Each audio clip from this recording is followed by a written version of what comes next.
کبھی کبھی انسان کی ایسی کیفیت ہوتی ہے کہ اسے لگتا ہے کہ سب کچھ ختم ہو گیا ہے، کچھ بھی باقی نہیں بچا، وہ بہت اداس ہو جاتا ہے۔ لیکن پھر دوسرے ہی لمحے وہ اس پریشانی سے اسے چھٹکارا مل جاتا ہے۔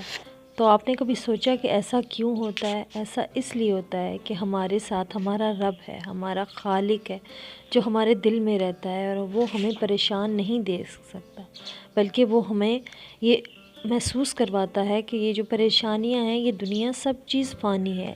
تمہاری پریشانی کا ٹائم سدا تمہارے ساتھ نہیں رہے گا، سدا تم دکھی نہیں رہو گے، کیونکہ یہ دنیا فانی ہے تو اس میں آئے دکھ بھی فانی ہے۔ جو لوگ کہتے ہیں نا کہ ہم اکیلے ہیں، ہمارے ساتھ کوئی نہیں ہے، تو سنو، تم اکیلے نہیں ہو، تمہارا رب تمہارے ساتھ ہے، جو شے رگ سے بھی قریب ہے، جو ہر وقت تمہیں دیکھ رہا ہے۔ تبھی تو جب تم اداس ہوتے ہو، پریشان ہوتے ہو، تو کچھ ہی دیر بعد، کچھ ہی لمحوں بعد تمہارے دل کو کیسے سکون ملتا ہے؟ وہ سکون کون دیتا ہے؟ تمہارا رب۔ وہ تمہیں یہ پیغام دے رہا ہے کہ یہ دنیا فانی ہے، سب ختم ہو جائے گا۔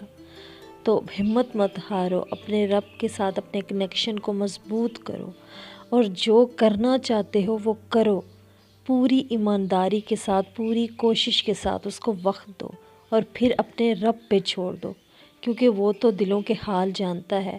جو تمہارے لیے بہتر ہوگا، تم صرف بہتر مانگو، تو وہ تمہیں بہترین کر کے عطا کرے گا۔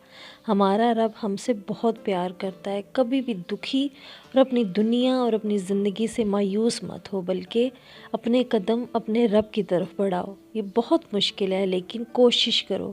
تم ایک قدم بڑھاؤ گے تو تمہارا رب تمہیں تھام لے گا، کیونکہ وہ تمہارا خالق ہے۔ وہ تم سے ایک ماں سے 70 گنا زیادہ پیار کرتا ہے۔ تو اپنے رب کی طرف جھکو۔